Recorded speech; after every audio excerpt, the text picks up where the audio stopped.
Сегодня утром я из дома убежал. Впервые в жизни в лес попал. Как интересно жить в лесу. Я по тропе бегу внизу, а на деревьях наверху все время слышу то ку-ку, а то кар-кар и чик-чирик. И еще я к этим звукам не привык. Здравствуй, маленький щенок. Как ты забрался в наш укромный уголок?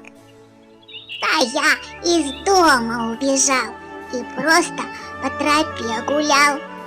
А у меня птенцы недавно появились. Из скорлупы вчера последний вылез. Счастливая, теперь тебе не надо сидеть на яйцах от рассвета до заката. Это ты свободна. На себе и летай. Или, как я, среди травы гуляй. Свободна я теперь? Ну что ты? Да у меня полно работы. Ведь я должна кормить детей, чтобы они выросли скорей. Я собираю червяков, личинок, мошек и жучков. Летаю целый день подряд. Все время дети есть хотят.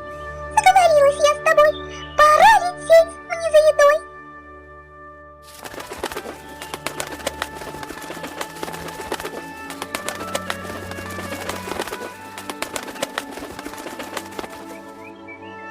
Она не просто так гуляет. Она корм детям собирает. Вон сюда лиса бежит. И у нее довольный вид. Наверное, она свободна.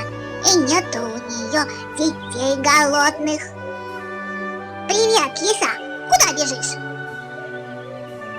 Ты почему в лесу гуляешь? Дом почему не сторожишь? Весь день ворон в лесу считаешь.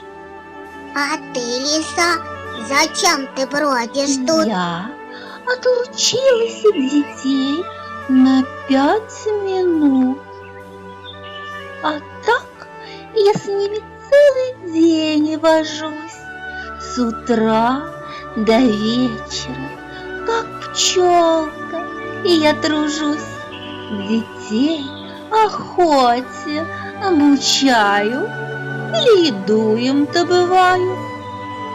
Выходит, даже летнюю порой в лесу животные не заняты игрой.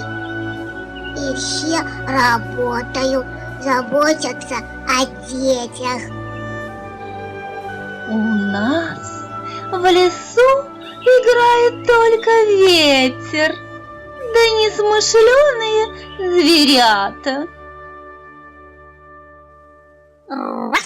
Домой мне торопиться надо. Похолодало.